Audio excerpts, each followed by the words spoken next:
Hello, everyone. Welcome back to Moffett Field. I hope everyone's doing well in these unusual times.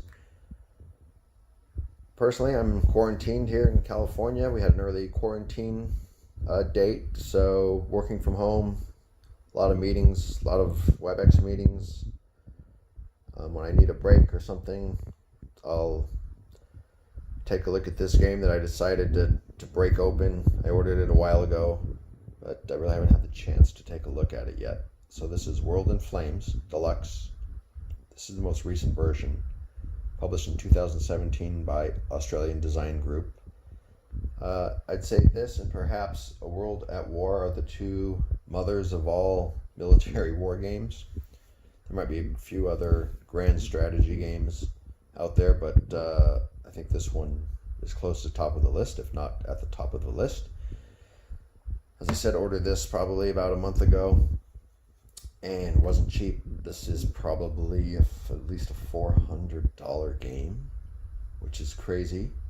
But if you think about something like trying to get together historical board gamings, 1939 or 1936, by the time you buy the map, by the time you buy the rule books, by the time you buy all the pieces for that, you're probably pushing $400.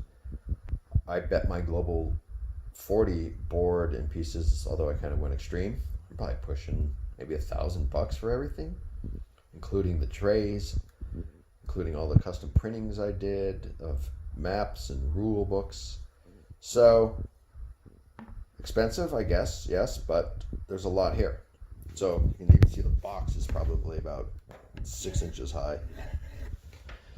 So it comes with a whole host of expansions. I think this game dates back to the 80s, 90s, and there's been, I think, a couple final versions. This is the most recent final version. So it includes the classic units that you see on this page. It also includes Territory in Flames, which gets into more around additional oil expansions and things like that, I believe. Then it gets into Divisions in Flames, because most of what's in the original game, or all that's in the original game, are cores. And so this Division in Flames lets you stack an additional unit in a hex. There's Ships in Flames. So I think when I was looking online, watching other YouTubers, was that this also has like every ship has a name. I think most of them do in the classic version as well. But an expansion, Ships in Flames, and then Planes in Flames, where you get into pilots, I believe, is where this starts. I'm just starting out, and my goal today is to kind of go through just an overview of the game, and then I want to go through the first scenario that they have on their Vassal module, which is Victory in the West. So I'm just trying to learn how to set up the game, and it's taken me about 6-7 hours just to figure out how to set up force pools, and I'll go through this later, just trying to figure out which counters to set up with, because there's so many counters in this game. I think the base game has around 14 to 1600 counters, and then there's all the expansions that we just went through: the Division, Territories, Ships, Planes, and Flames. You know, these are all the expansions for that, and that's about I don't know, how many are there? 15, 20 counter stacks. Okay, so the basic box comes with these expansions. Then for that large price tag, you get a Scandinavian map expansion. I guess this is some kind of Ships in Flames battle board. And then there's these annuals that came out. There's only 2 of them. I don't know why they call them annuals. But one has Khaki in Flames, and this one has Factory in Flames. So there's a few more things to try and incorporate there. There's 4 boards, at least as a base. This is covered up, but this is the Pacific board. This is the Asia board. And I think the Pacific and Asia have a different, the hexes here count as 2 movement. So the scale on this is, what would that be, smaller? And then there's the Western board, and the Western board, and then the Eastern board, Eastern Europe.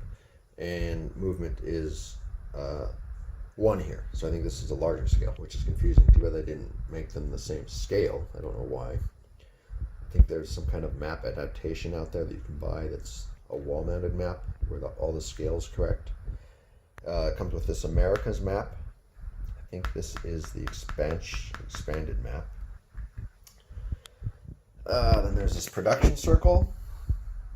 And then there's some other trackings here. There's the year tracker, the initiative track, who gets to go first, I believe is how that works. I haven't gotten into the rules that much. Again, I'm just trying to set the game up for a preset scenario, like the most basic scenario that they have. So I'm just stepping through all this. And the impulse track, so you can have multiple rounds during a turn.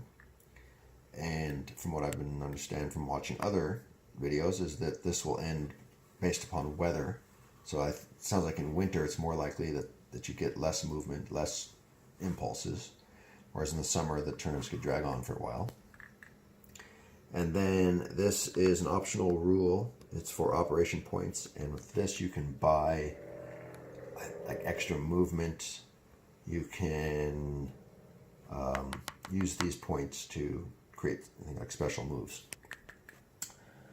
And then on this tracker, there's where you have construction pool. That's where ships go, I believe. A repair pool, a reserve pool, and a land lease pool down here. And then you move around the timeline. This keeps track of the turn, and also keeps of when reinforcements come on board, or when you build things, I believe. That's how that works. The map is pretty nice. It's easy to distinguish mountains, rivers, clear. The terrain is pretty detailed. Here's the terrain chart. This is like probably the first time I've even looked at this. I can't get that glare off. But there's clear, forest, jungle, mountain, lake, blah, blah, blah, straits, with all the factors that impact that. There's rail, like I said. There's supply in this game. There's supply by rail. I don't know. There's a ton of stuff in this game that I'm just starting to get into. The naval movement is a little funky. You naval move out to these zones in each ocean, and this is where convoy and navy sit. So it's more theoretical than actually moving hexes. There's my counter clipper I had to buy, and magnifying glass because some of these counters are so small. And so that's kind of an overview. Oh, it comes with a couple things here. It comes, when you buy this giant version, it comes with America in Flames, which is a future invasion of America. I'm guessing maybe something along the lines of Historical Board Gaming's America. This is probably much more detailed. Don't know, never played either one. Days of Decision is a pre-game that goes along with this from 1936. Incorporates a lot more of the politics of the time and the countries. Have not opened that yet either. Just from watching online though at other videos. Sounds like it's pretty integral if you want to not just have this be a war game, but have it be more of a political, diplomatic game. You can add Days of Decision. And here's the other beast that I kind of looked at the rules, World at War.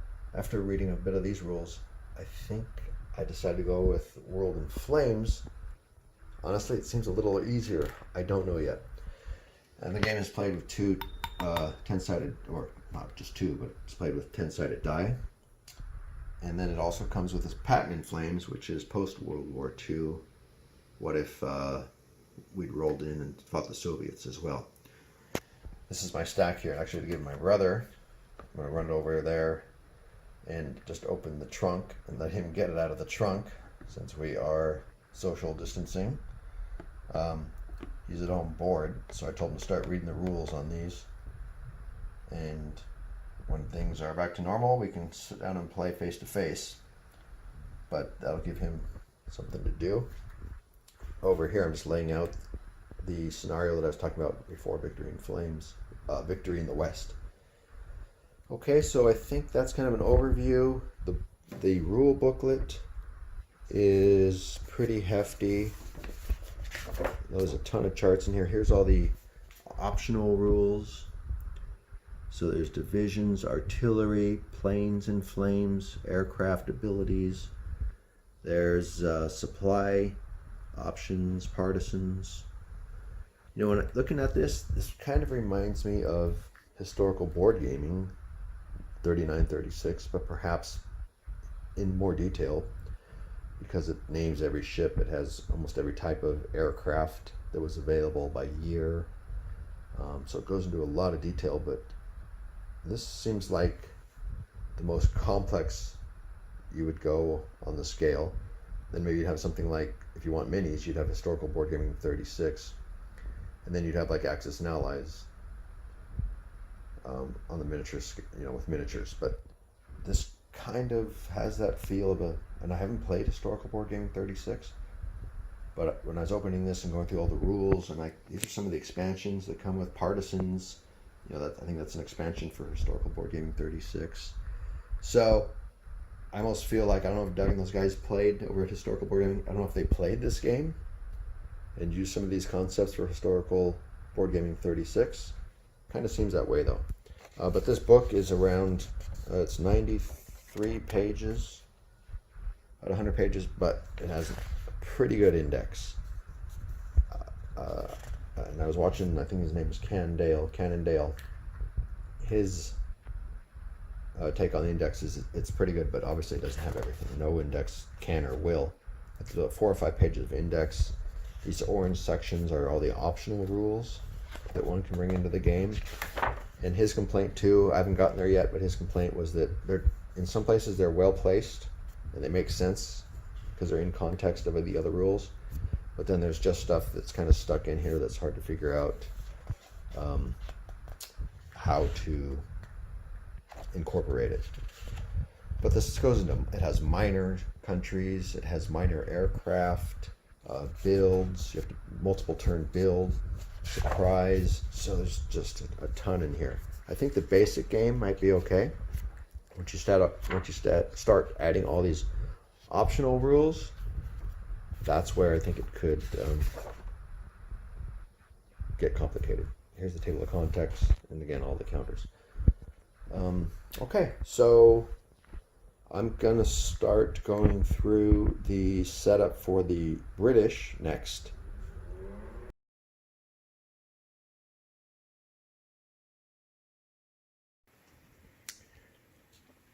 Okay, so that's kind of the intro of the game. Now I'll go through how to set up the most basic version, which is called Victory in the West. If you can see that, this is a photocopy from the player's manual, from the, whatever, the scenario manual. One thing about these books and everything, this is all printed in Australia, I believe, so this isn't 11.5 by 8.5 by 11. These are A3, A4 size paper, so getting things copied was not that easy. Either it comes out too small because 8.5 by 11 is slightly smaller, so the print was smaller. But what I found out is that Kinko's has 12 by 18, so that's even bigger than the normal you'd find in a printer, 11 by 17. So they will actually print it even bigger, but it's not cheap. This copy of the book was around $50 just to get a copy. I guess that's not too bad if you figure like Sire Blood's manual is about $20-25. So, you know, every page of this is almost cardboard. So I guess that's not totally unreasonable, full color. But anyway, back to the scenario. So the reason I chose this scenario is that it's also available on the Vassal module. So this is a setup, a predefined setup. And if I go up to File here, there's a few more. I don't know if you can see that, but so this is Harry's setup of Victory in the West. And there's some other ones as well, I believe. So this is that setup. So I was trying to figure out even how do you begin to select units? How do you partition out which units go on the board, what go into force pools? So I started out just by looking at every one of these units that are on the board. And we'll start with the British since they set up first.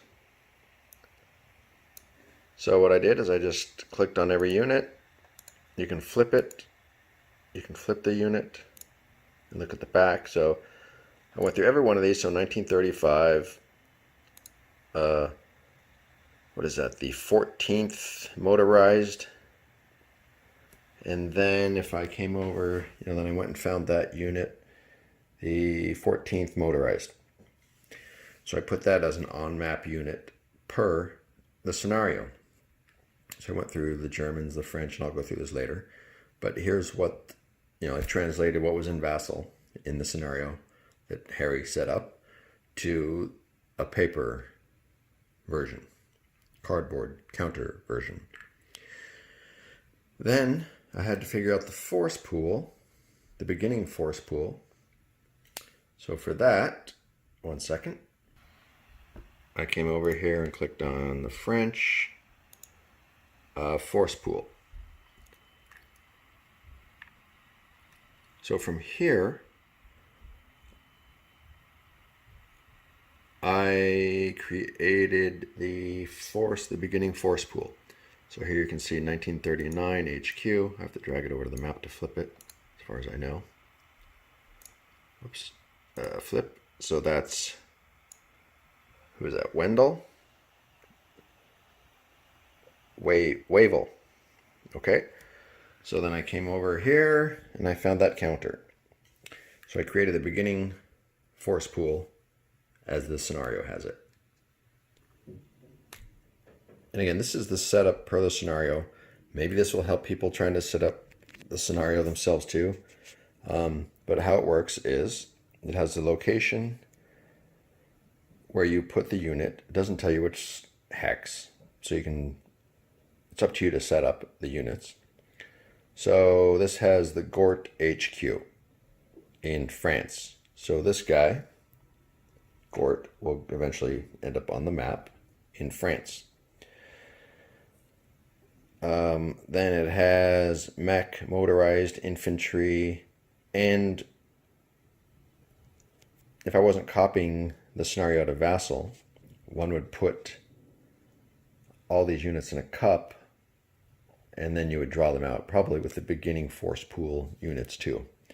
So you'd put everything that has a start date on the back of 1940 or earlier, because this scenario that we're looking at, where is it? Sorry for the movement here.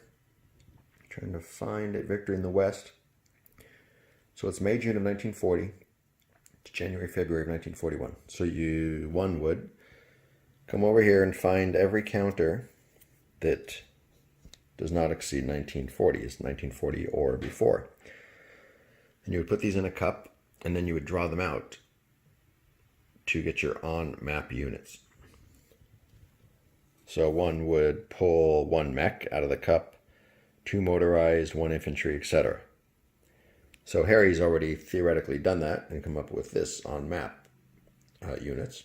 And the leftovers would be the beginning force pool.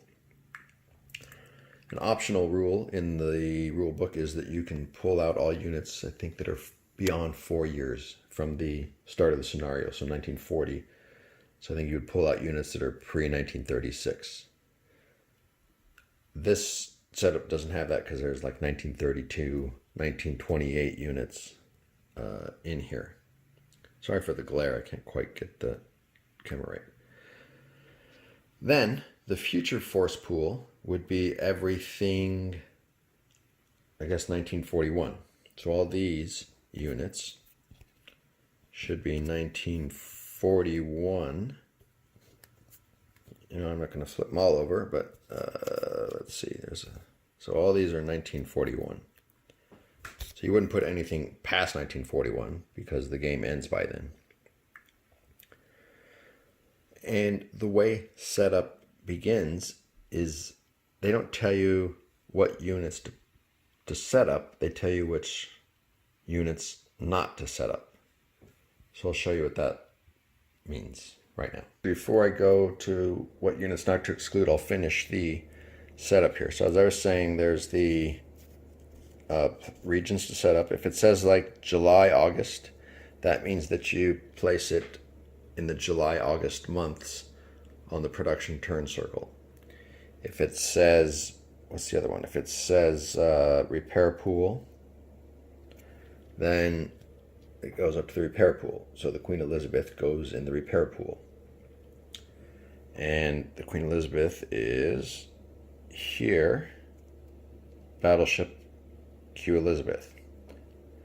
So those are the naval units. And then there's a note here for the other units. And that note is, because they don't want to type out, all this won't fit up there. So these are all the other ships that one gets to set up.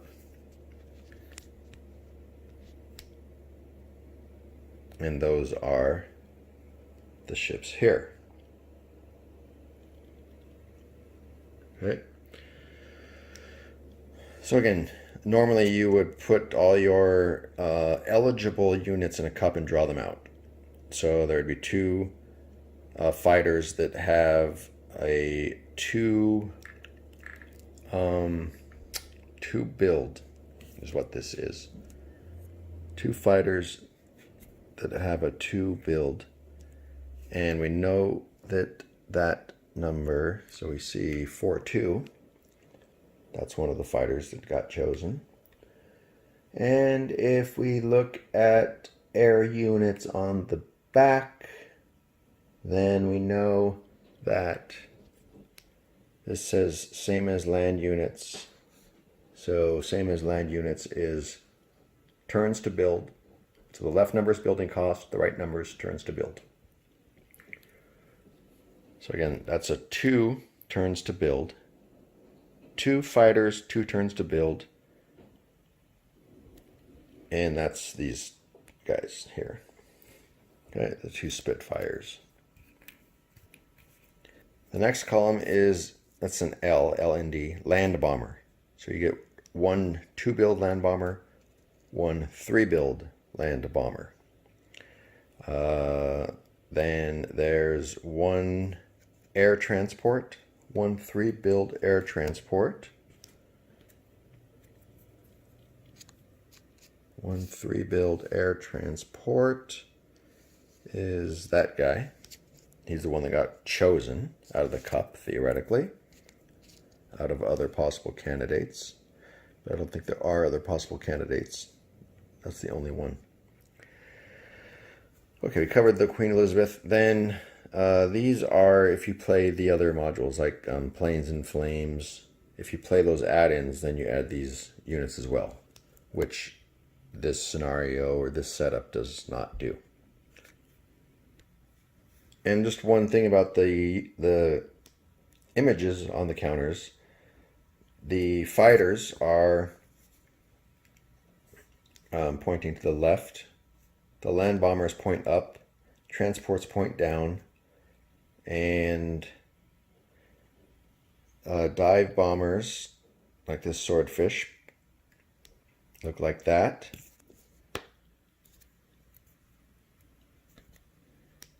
And like that Beaufort. And then there's also foreign sourced planes, and there's naval planes as well, but I don't see the naval ones. The naval ones have this the flying boats have these blue stripes on them, as do the naval bombers, it looks like. So as I said before, the rules kind of tell you what units to exclude generally. So here's like what units to set up this is for all scenarios. So you place neutral countries with GE and reserve on their backs into the reserve pool. Then you consult that chart I was looking at that have all the number of units that one is to set up. Then it has the aircraft types. Yep, we did that already. This doesn't pertain, I think, to this scenario. All the orange doesn't pertain. Then the foreign sourced aircraft, the ones with the green stripes, may be added to the force pool. So that's kind of an optional. Then there's Free French, which aren't in this game. Then there's Chinese. Then there's some other... let's see, none of this applies, I don't think, anyway. Trying to learn the scenario, what applies, what doesn't. A flowchart would help with this. Then there's neutral powers. I don't think this scenario has that. Let's see, there's nothing else here, I don't think. Partisans, if we want to play with partisans. Then remove all the conquered countries. Doesn't pertain. Campaign rules. Okay, so you pretty much remove... There's not a lot that get removed here. I don't think the foreign sourced aircraft get removed unless you're playing with that option. So pretty much everything's in play, it looks like, overall. Then each scenario has special rules. So remove all the units apart from the Belgian, French, German, Moroccan, Netherlands, Senegalese, British. Remove all the naval units except for those that are mentioned, which are on the map, the mentioned ones like the Elizabeth. Then remove all the German and Commonwealth militia and the French mountain units. So that's why I have this box here, the Commonwealth militia. And here's an example. These units would probably either be removed because they're not core British or because they're militia. So just an example, I put them in the Commonwealth, German, and militia box. So they're excluded. Here's all the naval units that get excluded as well. So the Vanguard, the King George, these aren't mentioned, so they don't get included. And these transports don't get included because there's only one, or is there, yeah, there's one or two transports. There's 3 transports that are mentioned in this scenario setup. So back to the special rules. I don't think there's any damaged ships. So I think I was able to map back to what Harry put on his setup in terms of the on map, the beginning force pool, and in the future year force pools.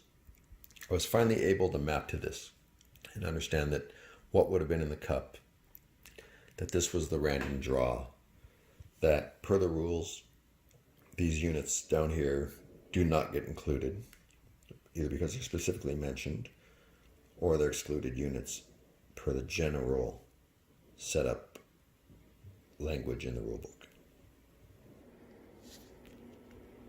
So I didn't punch out all the counters.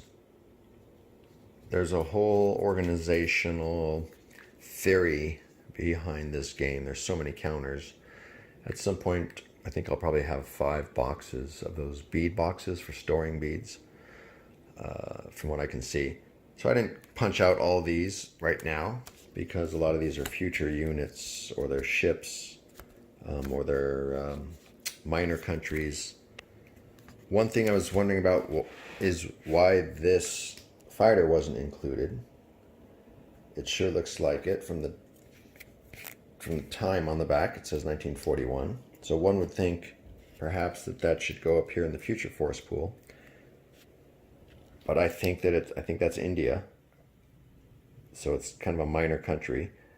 I believe that's why it gets excluded from the 1941 force pool. Anyway, so as I was saying, I didn't punch out every counter in here. I just pretty much punched out the ones I needed because these aren't used in this scenario. And here's more of the foreign sourced aircraft. I mean, these counters are cool. You're probably going to learn a ton about what aircraft were used in what year and which minor countries had them. So, kudos to the Australian design group on the quality and the research that went into these. One thing that helped me as well is I went to the Vassal scenario and I printed out this, copy and pasted these force pools from the scenario onto a piece of paper. And this helps me map out which units. And I actually think I found an error in the game on the French units that I'll point out. And if anyone knows why it's like this, let me know. But when I get to the French, I'll show you that. Okay. Hope this is clear. A lot of stuff here. Pretty confusing. I haven't read all the rules, so I don't know how these units play, but I'm just trying to set up the scenario. Now we'll take a look at the French, because they're next.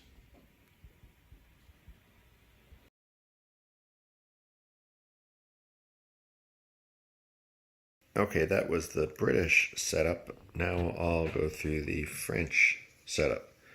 So there's only 2 geographic locations, France, and then, well, it's not really geographic, but July and August. So there's three HQs that get pulled. 1 armor, 1 motorized, 6 infantry. MR is Moroccan, and SE is Senegal. And what else? 5 garrison units, 2 fighters, 1 fighter, 1 3-build fighter, etc., etc. Transport, and that's that. In the Harry setup scenario, it looks like this. So there's the 3 HQs, the fighters, etc. The 1 armor down there, the 1 transport, the Moroccan, and the militia. So again, these would have been put into a cup, as far as I can tell, with the beginning force pool, and then drawn out. Yes, then drawn out to create the beginning, and then the remainders would be the beginning force pool. Then the future force pool, again 1941 in this case, except there's one error. It's either in the Vassal setup or it's on this counter. Here it's listed as 1940. That means it wouldn't go in this pool. It'd either end up in the beginning force pool or on the map. And I'll show you where that error is on Vassal. Here are the beginning French force pool. And then here's the 1941 units listed. And so they're stacked here. There's the garrison, there's a paratrooper. I think this is it. Nope, that's not it. That's 1941 infantry. This. So if I drag this over, maybe it didn't drag.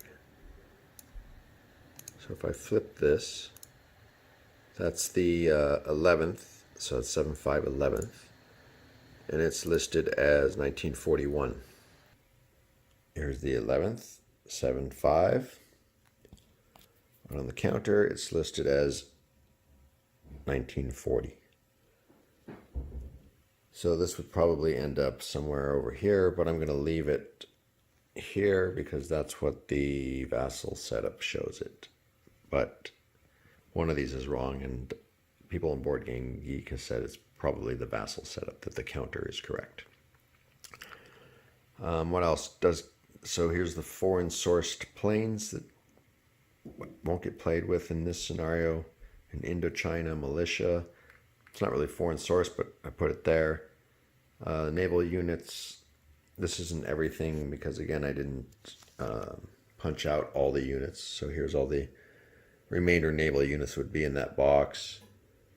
And that's the remainder of the French units. There's not a ton of them. Okay, so that's the French setup. Oh, one more thing. So here's the units that didn't make the cut because they're too late. 1943, 1944. Again, the scenario ends in 1941. So these wouldn't make it into the future force pool because they come out too late, and obviously they wouldn't be in the beginning. In a 1940 scenario, they wouldn't be there either. So these never make it in to the game. Now we'll take a look at the German setup.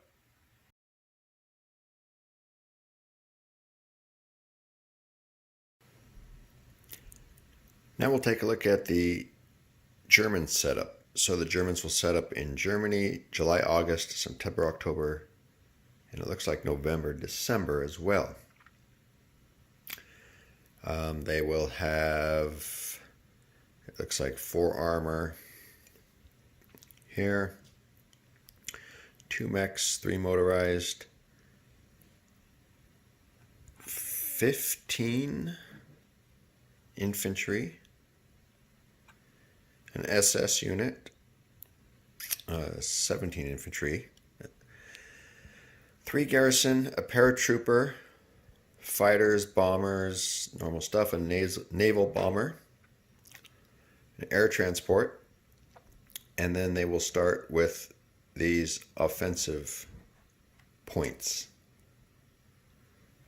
17 of them, or 20 of them. 5 on the production pool, and 5, it looks like kind of in inventory. Here is the on-map, here are the on-map units. So we'll start with those. The Air Force, here is that is the naval unit. These are some Stukas. Then we get down here, here's the paratrooper unit. And I don't know if I mentioned before, with these white lettered units, they have a distinct advantage. Here's what a white lettered unit is. It's face down. When it's face down, it will defend with 3 combat factors versus a non-white unit which will defend with 1. So there's the 3 garrison units, the SS. I didn't see any foreign sourced aircraft around, even on the counter sheet. So none that I see there. There's more naval units, but again, there's no naval units set up, so technically these would go into the exclusion box. And then here is how I did the rest of the force pool. So again, I printed this out from Vassal, and then I just matched up all the units. So under here you can see 1938, so I found that unit and put it on the board. I think I found another error. This SS police garrison unit, it should probably be in the force pool. It's a 1940 unit. That doesn't look like in the setup there's any kind of exclusion for this unit. I'm going to leave it out though because the scenario doesn't have it. But I think this should probably go into the beginning force pool along with all these units here. These units will not be in play. The glare is terrible due to the starting years 42, 43, 44.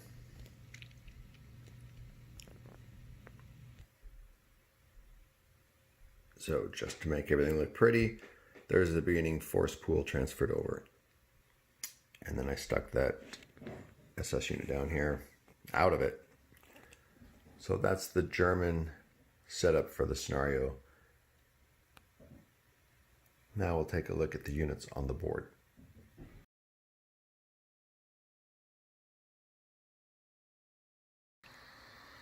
Here is the Vassal setup,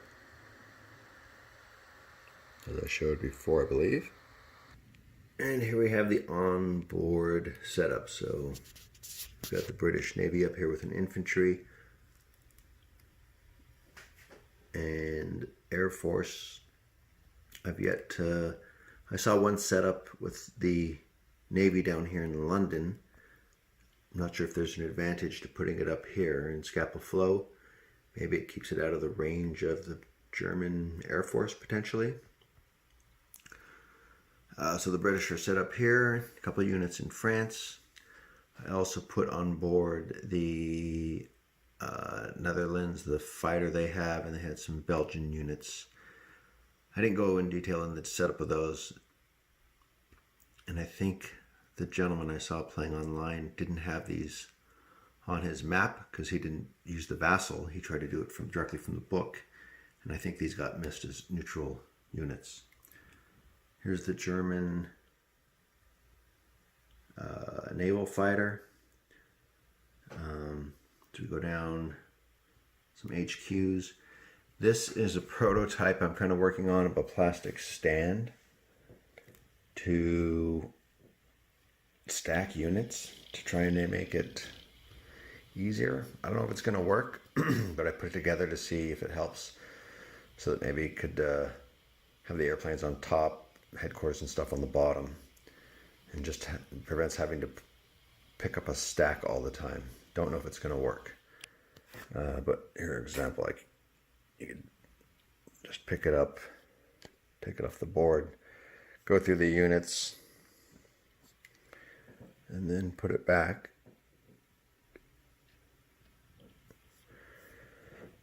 I don't know. The units still slide around quite a bit on that plastic. Don't know how that's going to work exactly. Maybe I could put a little ledge or something, or emboss it somehow. Here's the rest of the German setup. The French here on the border behind the Maginot Line. They've got an HQ back here. I think they've put their fighters out of range, some of their airplanes out of range back here in the mountains. And then they have one sea transport down here. The other thing I was wondering about that I might try to do in my Axis and Allies game, we use these flags for various purposes, but I'm thinking they might come in handy here to mark when there's a headquarter in a stack or something. So it'd be easy to see which stacks have a headquarter, maybe where they're not shown, but you know, let's say there was a headquarter in here. Might be too busy. I don't know. It's hard to keep. I was watching another gentleman play online, and he was always trying to find his headquarter units where they were, because they're important, because they help you re-energize units. What do they call it? But when the units get flipped over, you can flip your headquarter unit, and basically brings the units back from not low morale, but from being tired, essentially. I'll have to look up the word, what it is, what phrase they use. Okay, so there's the setup of Harry's victory in the West. One thing I did not show yet is the setup over here of the units on the tracker, and most of these are all defined in the chart 30, the setup of where units should go. I'm trying to remember how these get on the board. The May, June for the Belgians and Holland. Can't remember how those ended up there. Honestly, I copied them over from the setup. What else here? This is the operation or the offensive points I was talking about that Germany starts with. And then until I get an organization system, these are the force pools. So the first stack in each set is the 1940, and the 41, 40, 41, 40, 41. So you can see how the Germans stack up in terms of the force pools. Okay. I hope you found that useful. This was actually a lot of more work than I thought trying to figure this setup, but I think I have a pretty good understanding now, at least how the campaign's set up, which units go in and out. Looks like there might be a couple errors in this setup. No surprise, because it's not that straightforward. Instead of listing units you would include, they again list units you don't include.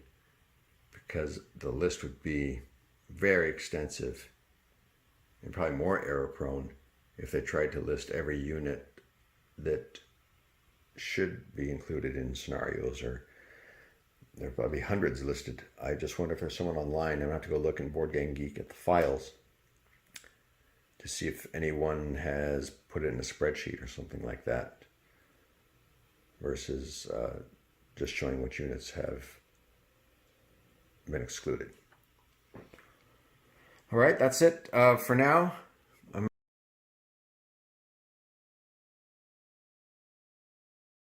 So just a wrap up here. Now that the scenario is set up, I'll go ahead and try to play out this scenario and post some videos. This will be my first time playing this game, so don't know what that's going to look like. Could be victory in flames. Still have quite a bit of reading to do on the book. Some understanding yet of the charts and tables. This is an optional combat table that I'll probably use. I've been watching Sean's video, and it looks like an easier table to use.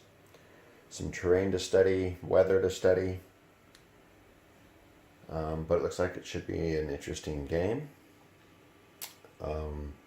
Just want to say thanks to the Cannondale and Sean for posting their videos. It's helped try to digest what's going on here. And also just place an order from Historical Board Gaming for some weather tokens, Cap Air Patrol tokens, headquarter tokens. So that should come in handy.